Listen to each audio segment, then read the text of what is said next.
Hi, everybody. I'm Chantal Hardy, the event and volunteer manager of Bike New York. I'm also a licensed cycling instructor. We've got specialists from NYU Langone here, and we're going to be talking about the ways that you can train to have a great time on your bike while preventing injuries. And so I wanted to welcome Dr. Dennis Cardone and Bethany Ridenhour. As the temperatures drop, how should riders start changing their training, changing their riding up? What are the challenges that can come with fall and winter riding?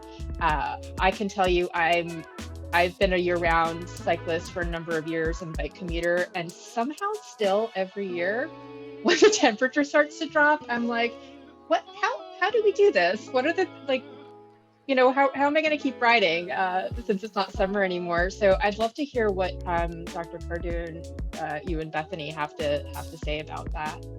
I really don't like being cold. I do not enjoy it. Like, I'm miserable. So, and I think, and Bethany, I know, can speak really well to this. I think, there's so much gear now, and great gear, and we could go through a lot of it.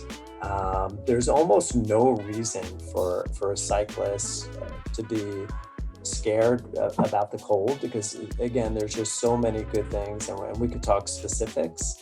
But I think it's all about here when we talk about cold, it's getting the right gear.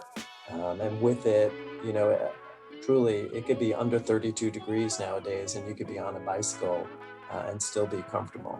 And Chantal, you spoke on being a commuter from a physical therapy standpoint.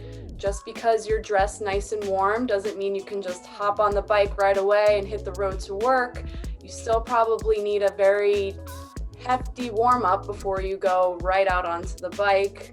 I would hate for someone to just jump on and then they get outside and perhaps because they get too cold, maybe they weren't dressed as warmly as they thought, end up getting an injury because they were stiff and not nearly as warmed up as they should have been. Like Dr. Cardone said, we can go on for days and days and days about the wonderful equipment that's out there.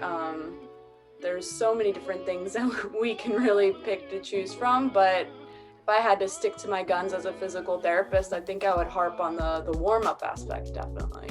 I feel called out right now, Bethany. I really do.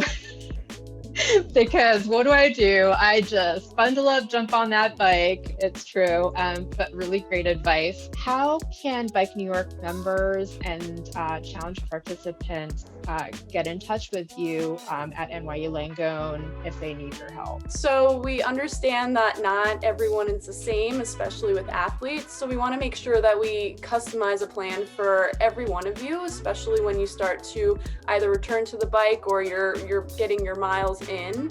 We actually offer concierge service to all Bike New York members. If you visit our website at nyulangone.org/bikeny, someone from our sports health department will be in contact with you to set up a more elaborate evaluation if necessary.